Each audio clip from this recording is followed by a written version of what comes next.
Olá, boa noite a todos. Quarta-feira, 3 de junho. Veja agora os destaques de hoje, aqui no Segunda Edição. Novidades do caso de namorados baleados em abordagem. Inquérito aponta que brigadianos mudaram versão dos fatos em depoimentos à polícia. 35 tiros foram disparados contra ocupantes de carro de aplicativo. Flagrante de crueldade na rua. Sem teto é morto a pedradas na região metropolitana. Vítima também teve o corpo queimado. Veja em seguida a motivação do crime. Vitória celebrada. Conheça o idoso que completou 88 anos no hospital. Ele venceu a Covid-19 depois de 2 semanas internado. O SBT Rio Grande, segunda edição, começa agora. E eu te convido, vem com a gente.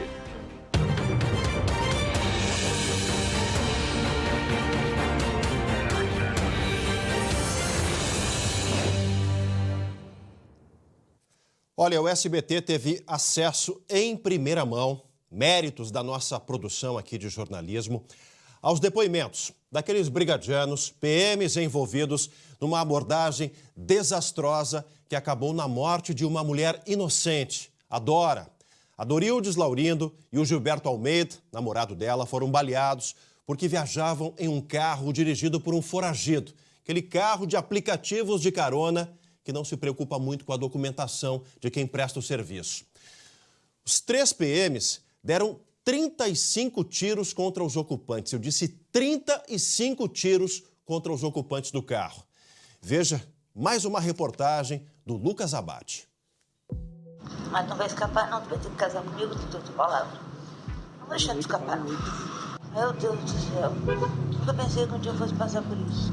O pedido de casamento a Gilberto foi a última mensagem de Dorildes, em um raro momento de lucidez na UTI do Hospital Dom João Becker. Ela e o companheiro, o angolano Gilberto Almeida, foram baleados pela Brigada Militar. Eles voltavam de um passeio no litoral, na carona de um foragido da Justiça. Gilberto ficou 12 dias detido injustamente. A investigação da Polícia Civil concluiu que os dois são inocentes. Dorildes ficou internada por 18 dias até a confirmação da morte cerebral. Até ontem, lá no fundo, existia uma esperança de que, mesmo paraplégica, que ela voltaria, né? O SBT teve acesso exclusivo à investigação conduzida pela Polícia Civil. O inquérito mostra que, ao longo dos depoimentos, os 3 brigadianos envolvidos mudaram a versão do caso. No primeiro depoimento, na madrugada após a prisão, os policiais disseram que desembarcaram do carro 3 ocupantes, sendo que 2 deles apontaram as armas e passaram a efetuar disparos.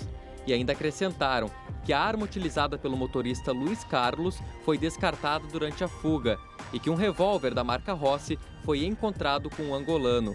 3 dias depois, o relato mudou.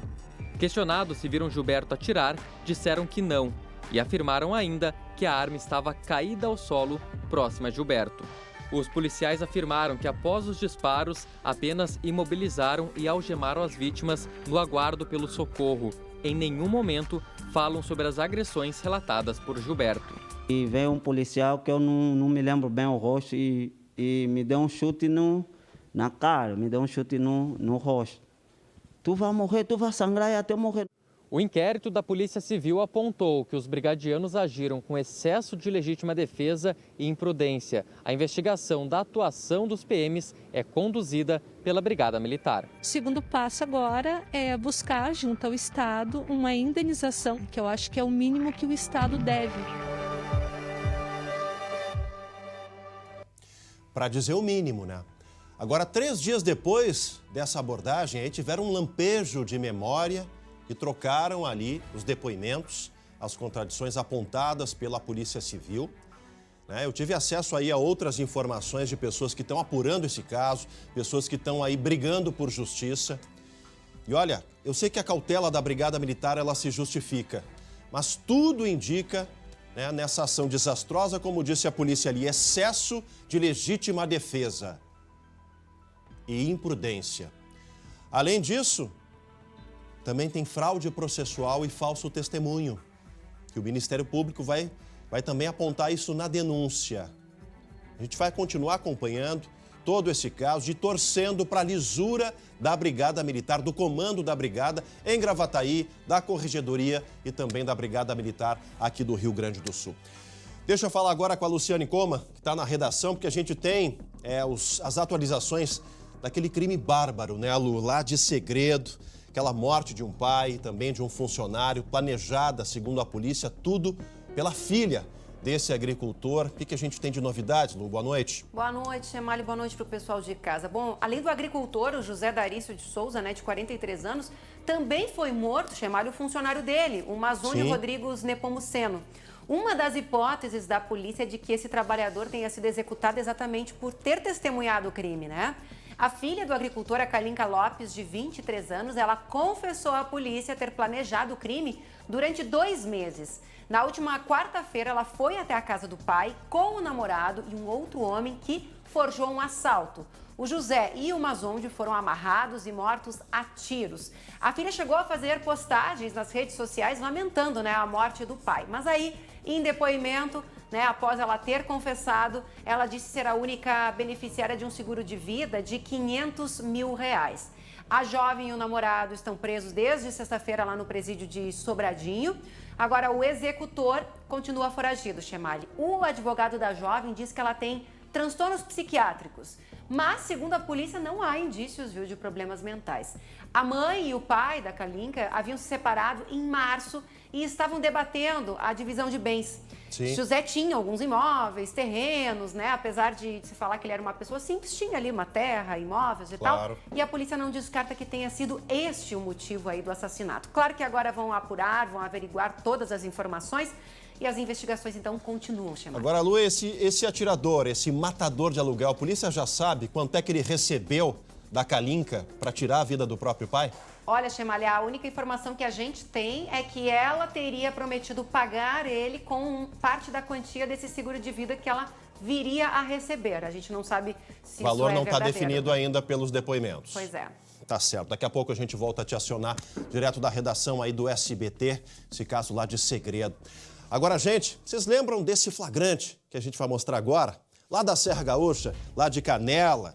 Esse flagrante aí desse assalto, essa tentativa de assalto de um cadeirante, né? A Polícia Civil concluiu o inquérito. Olha que imagem inusitada, gente. Ele manejava a arma, a pistola que era de brinquedo com os pés, né? E aí ficou ali, enfim, intimidando as pessoas, as vítimas, pois a polícia encerrou esse inquérito e já você vai saber qual é o final dessa história, um final inusitado, tão inusitado quanto a cena que a gente mostrou aqui no segunda edição desse assalto lá na Serra, uma relojoaria, né, gente? Uma relojoaria lá na Serra Gaúcha. Em seguidinha, os detalhes dessa outra história. Agora a gente vem para a região metropolitana. Caso triste também, um suspeito de matar e incendiar um homem em situação de rua. Há 2 semanas, aqui em Sapucaia do Sul, foi preso pela polícia. A reportagem é da Luciane Coma e você vai ver que motivo levou esse homem a cometer o crime. Olha só essa história. Uma câmera de segurança flagrou 2 homens correndo no centro de Sapucaia do Sul por volta das 2 horas da manhã do dia 18 de maio. Um deles seria uma pessoa em situação de rua de 28 anos. Cerca de 10 minutos depois, um homem sai do local caminhando. Em seguida, o suspeito de cometer o crime aparece atravessando a rua correndo. A vítima foi espancada e depois teve o corpo incendiado. É possível ver a luz das chamas no vídeo. Segundo a polícia, o motivo seria o furto de uma marmita. Foi um crime muito grave, um crime chocante, né? Porque além de realizar o assassinato, depois o agressor preocupou-se em incendiar esse corpo. Essa pessoa, a princípio, tirou a vida desse morador de rua pelo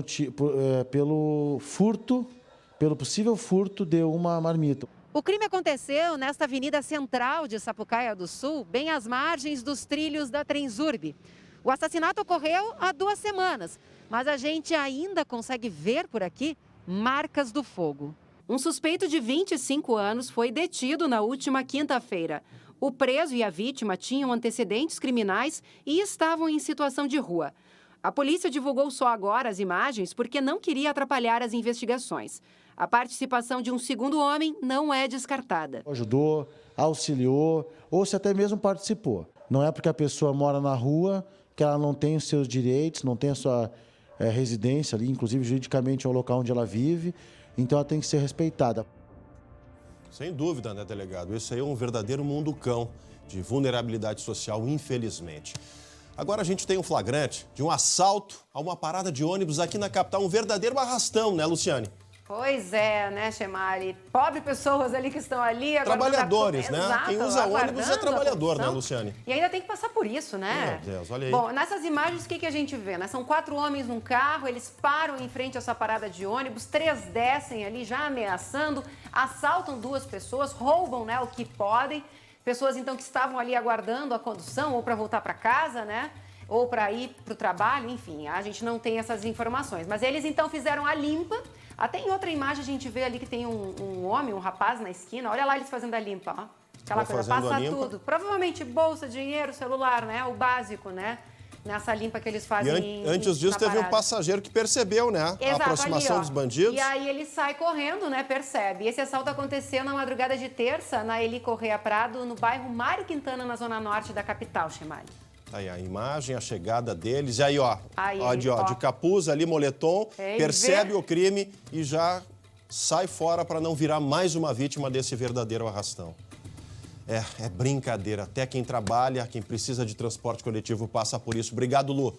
Daqui a pouco a gente volta a falar com a Luciane. E agora uma notícia de educação, gente. A prefeitura aqui da capital lançou uma plataforma que promete solucionar o acesso dos estudantes aos conteúdos das aulas durante a pandemia. Segundo o prefeito, Nelson Marquesan Júnior, o sistema será um legado para a educação municipal quando a vida voltar ao normal.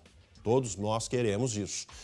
Só que as famílias das crianças alegam que não têm os equipamentos necessários para fazer ali as aulas, para aderir a essa novidade. Vamos entender um pouquinho dessa história, olha só. O sistema chamado Cortex pode ser acessado pelo computador ou celular. Por enquanto, não haverá aula online. A ideia é disponibilizar conteúdos e atividades que poderão ser realizados ao longo do dia. Alunos de 6ª série adiante e os nossos poucos alunos do ensino médio, do EJA, né, e do ensino técnico, que são os mais velhos. Em uma transmissão na internet, a Prefeitura apresentou a ferramenta que permite ainda acompanhar o desempenho, a frequência do aluno e as mensagens do professor. E nós vamos avaliar se aquela turma conseguiu um vínculo de 100% dos alunos com o professor, bom, é possível que essa turma faça esse aproveitamento em dias letivos. A Associação dos Trabalhadores na Educação diz que não houve diálogo com as escolas. O governo municipal afirma que 97% dos alunos têm um celular em casa, o que possibilitaria o acesso a essa plataforma. Mas a gente sabe que essa realidade é de quem não conhece a escola pública. As pessoas lá lutam pelos direitos básicos, desde saneamento e água. O acesso à internet é uma utopia para essas comunidades. Aqui no Quilombo Família de Ouro, na Lomba do Pinheiro, zona leste de Porto Alegre, a comunidade se uniu para que as crianças não ficassem nas ruas nesse período de isolamento social. Como as aulas estão suspensas, os alunos passam as tardes aqui na sede do terreiro Ilê de Oxum, fazendo atividades extracurriculares. Sem celular ou computador, é preciso usar a criatividade. Quem organiza o trabalho é a Patrícia. A líder comunitária acha inviável um sistema de ensino à distância. De quem não vive a realidade da comunidade. Porque mal as mães têm telefone, que dirá a criança. A internet será custeada pela prefeitura com apoio de empresários. Mas sem o equipamento, fica difícil. O Derek divide o celular com o irmão mais velho. Um celular para 2 pessoas não vai dar, porque tu vai ter que estudar até a metade, daí a outra metade já vai esquecer para outro dia. Para alunos com necessidades especiais, a preocupação é ainda maior. O Vitor, de 13 anos, é autista e não gosta de celular. O que autista, no caso meu, né, precisa é ir à aula, é o convívio com os colegas, com os professores. Mais uma para a capital da polêmica. Olha, a Secretaria Municipal de Educação informou que um estudo confirmou que cerca de 97% dos alunos têm pelo menos um celular em casa e que 44% têm 4 aparelhos ou mais. E que todos que não conseguirem usar a plataforma terão as aulas recuperadas. E olha, em tempos de crise econômica, As agências do Cine, no interior, estão com mais de 800 vagas de trabalho. Confira essa boa notícia. Destas vagas distribuídas pelo Rio Grande do Sul, 101 estão na cidade de Santo Ângelo. Uma boa oportunidade para quem procura emprego e ainda não tem muita experiência. Isso porque 64% destas vagas não exigem experiência. O salário de algumas das oportunidades pode chegar a até 3 salários mínimos. Para mais detalhes, acesse o site www.fgtas.gov.br. As agências do Cine seguem com atendimentos presenciais em horários reduzidos em algumas cidades. Se você for até um desses locais, lembre-se que o uso de máscaras é obrigatório. Veja ainda hoje, aqui no Segunda Edição, o inquérito foi concluído pela Polícia Civil lá em Canela. Já já você vai saber o que aconteceu com esse cadeirante aí. Tentou roubar uma relojoaria. A gente volta já já. Segunda Edição está de volta ao vivo. Vocês lembram daquele jovem que tentou assaltar uma relojoaria em Canela, em uma cadeira de rodas? Pois a polícia fechou o inquérito. Luciane, qual foi o final dessa história, Lu? Olha, Chemalho, o homem não vai ser indiciado, viu? Segundo a polícia, ele não tinha antecedentes criminais e, tecnicamente, esse delito não ia ser concretizado. Por quê? Ele não movimenta os braços e também tem limitação, né, nas pernas. Além disso, o inquérito apurou que ele tem problemas mentais, tanto que a arma que ele aponta ali para o atendente, né, era de brinquedo e cai ali durante a ação. Esse cadeirante ele foi preso em flagrante lá no dia 5 de maio após tentar roubar essa relojoaria em Canela, aqui na Serra Gaúcha. Essa câmera de segurança, essa câmera flagrou a ação. O homem de 18 anos, ele está segurando ali a arma pelo pé, né, e ameaçando ali o funcionário. Ele ainda estava com uma faca amarrada ali na cadeira de rodas e deixou um bilhete no balcão dizendo, né, passa tudo, não chama atenção. Mas, enfim, ele não vai ser indiciado. Esse é o final da história, Xemar. Questão do problema mental, acho que balizou o delegado. Obrigado, Lu. Uma boa noite para ti. Até amanhã. Noite. Olha, gente, você segue em casa, se protegendo contra o coronavírus, mas quer fazer a sua parte por quem está passando necessidade. Quem não quer, né? Você vai conhecer agora uma plataforma que une quem precisa de ajuda e quem pode ajudar. Ajudar alguém sem sair de casa? Dá.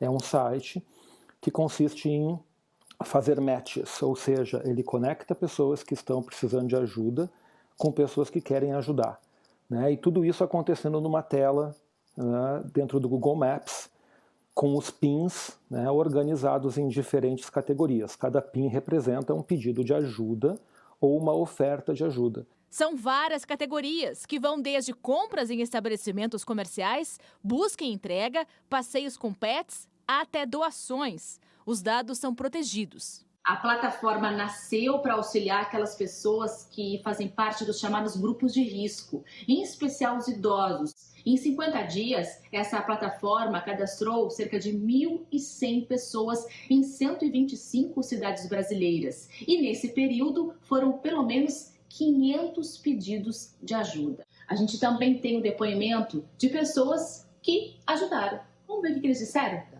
Foi bem fácil ajudar uma família aqui em Porto Alegre, porque eu contatei um supermercado que fez a entrega na casa dessa família. No momento também estou em contato com uma moça no estado de São Paulo. O Gustavo de Caxias do Sul, na Serra Gaúcha, auxiliou uma pessoa do Nordeste. E era de uma pessoa que estava sem trabalho e estava ficando sem comida. E essa pessoa, enfim, ficou muito feliz, ficou muito agradecida. E eu espero que eu tenha ajudado ela, pelo menos, a comprar comida por algumas semanas. Os gaúchos são uma fábrica de boas práticas, de boas notícias, gente. Quer ajudar? O caminho está aí. A matéria vai estar depois no nosso Facebook. E olha só, entre os mais de 10 mil gaúchos contaminados pelo coronavírus, já são 8 mil com diagnóstico de cura. Isso pelos dados oficiais, e a gente sabe que há uma defasagem grande na atualização desses números. Para encerrar, tá aí essas imagens, a segunda edição de hoje. A gente quer dar o rosto aos números positivos. Você está vendo imagens do seu Adelfino Gadens, que completou 88 anos na última segunda-feira, dentro do hospital de campanha em Caxias do Sul. Esse idoso estava internado desde o dia 21 de maio e recebeu alta na manhã de hoje, quarta-feira. Deixou a instituição orgulhoso, carregando um cartaz aí onde estava escrito "Eu venci a Covid-19". E foi abraçado pela filha Fabiana. A imagem está aí, ó, emocionante, para a gente encerrar com esperança o SBT Rio Grande, segunda edição de hoje. E a gente vai mantendo isso, né? A esperança tem que ficar viva para que a gente supere essa pandemia e possa sonhar com tempos melhores. A todos, uma ótima noite de quarta-feira, na sequência do SBT Brasil. E amanhã a gente está de volta às 7h20. Tchau, tchau.